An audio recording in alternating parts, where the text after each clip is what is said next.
O pior de todos os riscos que se pode correr como investidor não é aquele que é conhecido e subestimado, mas sim aquele que é desconhecido. Essa talvez seja a melhor forma de descrever o chamado risco de jurisdição. O risco de jurisdição é uma forma de risco sistêmico que consiste nos fatores que são particulares a um determinado país e que podem ter um impacto ruim sobre os investimentos e o patrimônio do investidor. E a única forma de mitigar esse risco é diversificando não apenas em ativos, em classes, mas também em moedas e jurisdições. Ou seja, ele é mitigado através dos investimentos no exterior. É sobre isso que iremos falar no vídeo de hoje. E se você é novo por aqui, saudações! Seja bem-vindo ao canal Operação Centelha da Climb Investimentos. Meu nome é Josué e eu sou analista de valores mobiliários. Por aqui falamos sobre economia, investimentos e mercados, tudo isso sob uma perspectiva de internacionalização. Então, se você gosta desse tipo de conteúdo e deseja ter acesso a mais disso, já se inscreva no canal, aperte o sininho para receber as notificações e deixe o seu like aí no vídeo. E sem mais delongas, vamos ao conteúdo logo após a vinheta.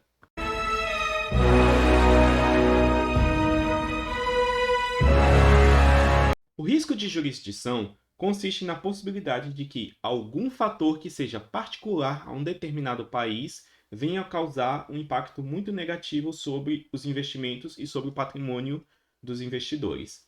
Eventos como esse podem ser mudanças na legislação, crises econômicas, algum problema mais generalizado, mas que seja particular a um único país. Conforme eu havia explicado num vídeo anterior, onde eu falei sobre o risco sistêmico e o não sistêmico, para quem não assistiu, irei deixar ele logo aqui no izinho. Ambos esses dois componentes de risco, sistêmico e não sistêmico, podem ser visualizados no gráfico que segue aqui na tela. Conforme vocês podem ver, o risco não sistêmico, ou seja, aquele que é particular a um determinado investimento, pode ser uma ação, um fundo imobiliário, ouro, etc., ele vai caindo através da inclusão de mais ativos em carteira. É daí que vem a chamada regra de ouro da diversificação, que manda nunca deixar todos os ovos dentro da mesma cesta. No entanto, existe essa parcela de risco, que é o chamado risco sistêmico, que não pode ser mitigada, pois ele é um risco que é inerente ao próprio mercado. O que eu não falei no vídeo anterior é que esse risco sistêmico também possui dois componentes.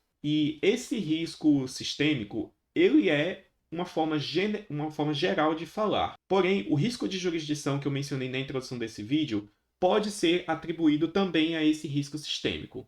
E conforme vocês podem ver neste outro gráfico que segue aqui na tela, o risco de jurisdição tem dois componentes também: o risco país e o chamado risco mundo. O risco país, como o nome sugere, é aquele que é particular a um determinado país, ou seja, o risco sistêmico específico de uma jurisdição. No entanto, existe também um segundo tipo, que é o risco mundo, que é o risco sistêmico associado ao planeta como um todo.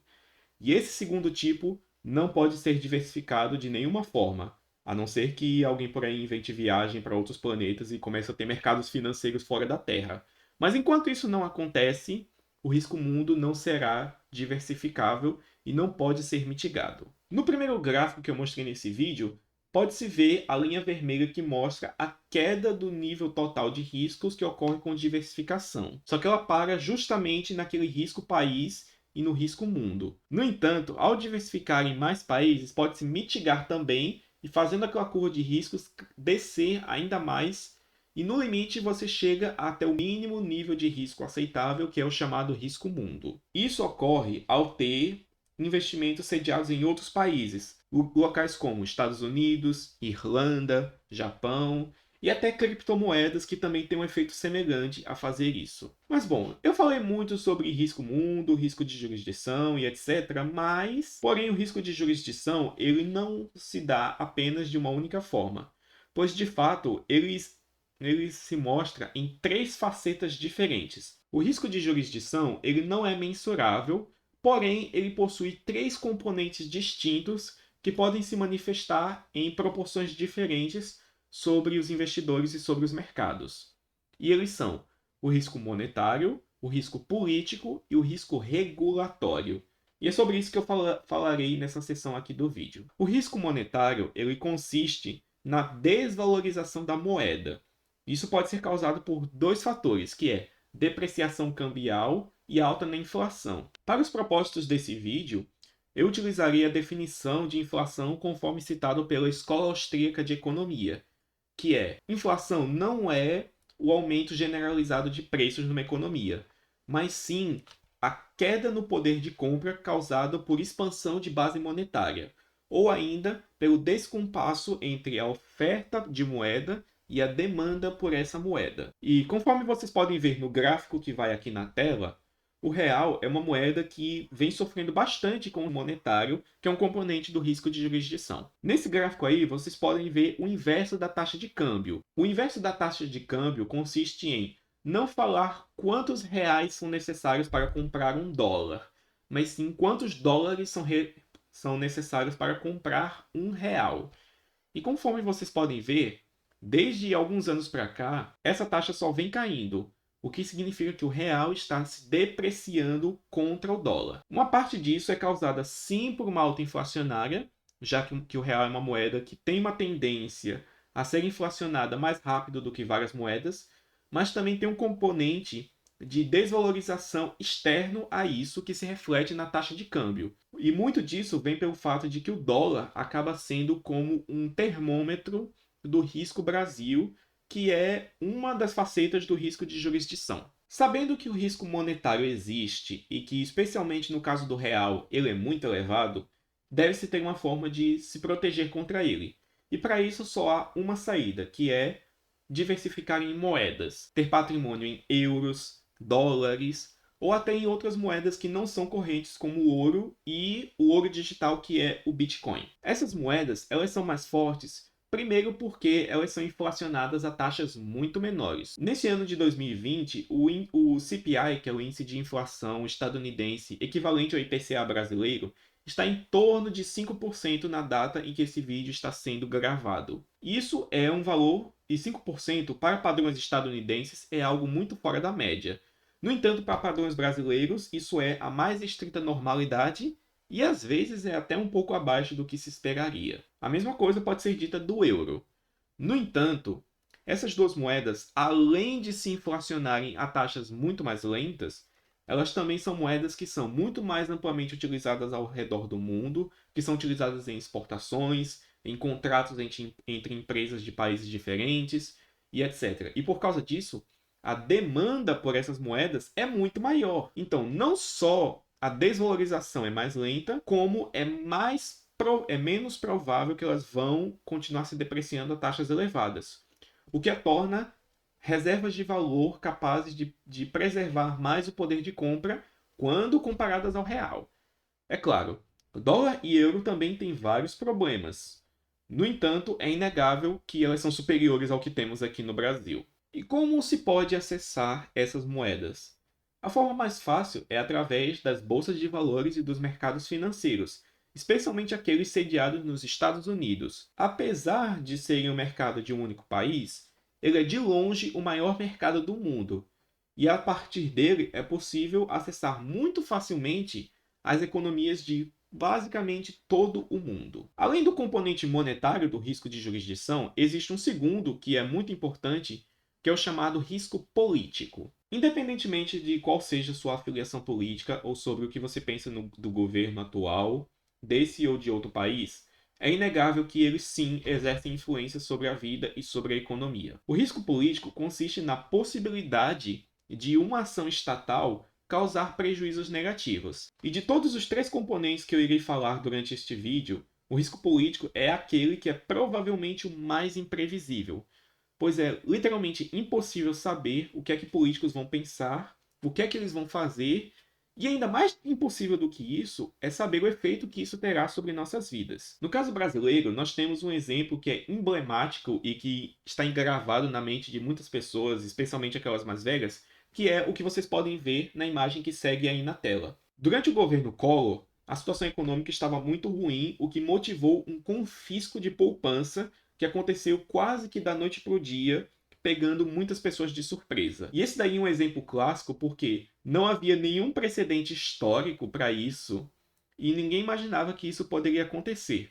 mas esse é o efeito do cisne negro que eu mencionei num vídeo anterior. Ele acontece pegando todo mundo de surpresa e gerando efeitos devastadores. E quando o cisne negro se manifesta, seu poder é avassalador. Hoje em dia, a possibilidade de acontecer algo semelhante ao Plano Collor é muito menor. Tanto por causa de mudanças na legislação e da necessidade de ter uma lei aprovada na Câmara por deputados, depois sancionada no Senado, mas também porque hoje nós dispomos de muito mais proteções capazes de nos proteger contra arbitrariedades e ações estatais. E aqui que eu gosto de puxar a corda para ter contas e patrimônios fora do Brasil.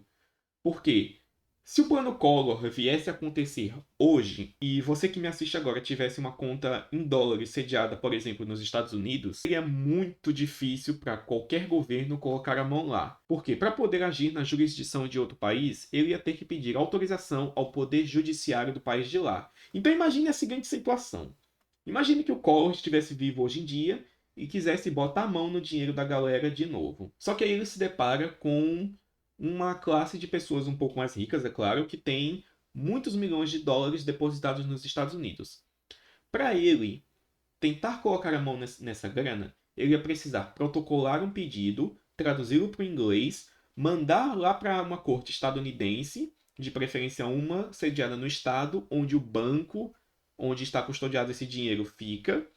E aí, esse judiciário estrangeiro iria resolver se iria acatar ou não o pedido maluco do Collor. Então perceba-se que tem-se um nível de proteção muito maior contra arbitrariedades políticas e sobre outros efeitos malucos que podem acontecer em nossas vidas. E esse daqui é um exemplo muito bom sobre os benefícios da diversificação internacional. E por fim, existe um terceiro componente do risco de jurisdição, que é o chamado risco regulatório. O risco regulatório consiste nas mudanças na lei que causam prejuízos ao investidor. Isso pode ir desde proibições ao envio de dinheiro ao exterior, desde aumentos de impostos ou exigência de declarações mais onerosas e etc. E nesse ponto também o Brasil dá uma aula sobre como manifestar riscos regulatórios, pois recentemente foi aprovada a segunda etapa da reforma tributária, que muda várias coisas no sistema tributário, tais como alíquotas de impostos, aumenta a isenção para a renda de pessoas físicas. No entanto, caso aprovada, ela pode vir a instituir um imposto sobre ganhos de capital no exterior. Eu não vou comentar muito isso agora, pois isto é assunto para um novo vídeo, mas saiba que a lei pode mudar a qualquer momento e causar prejuízos. E bom, de todos os três riscos mencionados, o risco regulatório é talvez o que causa mais impacto, pois a lei sempre pode mudar e para muito pior do que é atualmente. No entanto, a maravilha dos mercados do exterior fornece várias soluções, tais como empresas offshore, contas anônimas de criptomoedas ou ETFs sediados em países de legislação amigável. Todas essas são formas que o investidor tem para se proteger contra a lei e contra o Estado. E essa é talvez o maior benefício que existe em se tornar um investidor internacional, que é poder ter um nível de proteção muito maior contra esses eventos que normalmente se imporiam sobre a vida de pessoas um pouco menos afortunadas e causariam sérios efeitos. E como conclusão desse vídeo, nós temos que o risco de jurisdição ele é sim muito considerável, e especialmente no Brasil, que é um país onde, segundo diz a máxima, até o passado é incerto. E para resolver isso, só existe uma solução, que é diversificar o capital. É tirar o dinheiro do Brasil antes que o Brasil tire o dinheiro da gente. Mas é claro, toda vez que eu falo sobre diversificação internacional, eu falo sim sobre dolarizar, eu falo sim sobre mandar o dinheiro para outras jurisdições. Só que isso sempre traz a pergunta de, muito bem, mas para onde eu mando? Porque existem 200 e alguma coisa países no mundo, e qual deles é melhor, o que é que eu compro por lá, como é que eu mando o dinheiro e etc. E se eu te falasse que existe um mercado que agrega boa parte da economia mundial? É sobre isso que iremos falar ao longo dos próximos vídeos aqui no Operação Centelha. Mas por esse vídeo, nós ficamos por aqui.